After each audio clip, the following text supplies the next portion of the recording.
A case for adult Aang. I've been seeing a lot recently regarding Aang's role as a father. People saying that he was a bad dad, that he didn't love Kaya or Bumi, that he was neglectful and played favorites. And regarding some of those points, you're actually kind of right.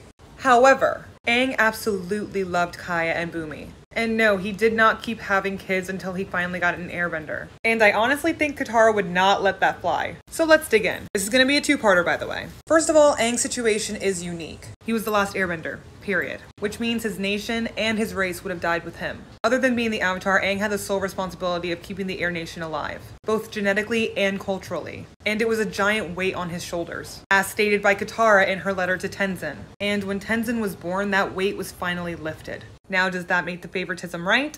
No, but it does offer an explanation, and I'll get more into that in part 2. We have to understand that Aang did not just have Avatar duties. Bringing back the Air Nation was part of keeping balance. A case for adult Aang part 2. To recap, Aang had a very unique situation. He was the Avatar as well as the last living member of his race, which complicates the hell out of things. The argument that Aang didn't love Kaya and Bumi just doesn't rub me the right way. Was there favoritism?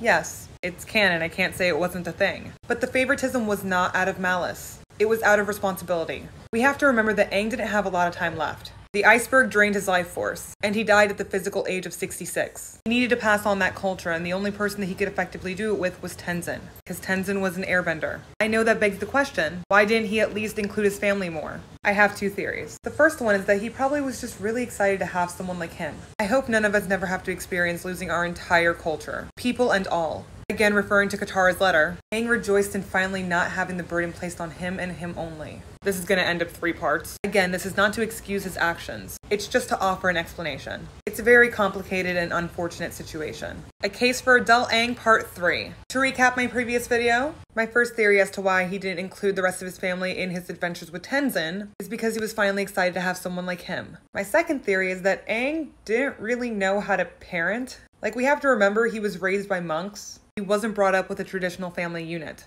And again, he wasn't just a normal guy, he was the Avatar. He had a responsibility to the world too. And just because he loved Tenzin differently doesn't mean he loved Kaya and Bumi any less. There are varying degrees and types of love. And while we know it wasn't all peachy, it also wasn't all bad either. Yeah, these 3 rag on each other, but they also love each other. And they do have fond memories together. And no family or parent is perfect, even if that parent happens to be the Avatar. Could Aang have been a better father? Sure.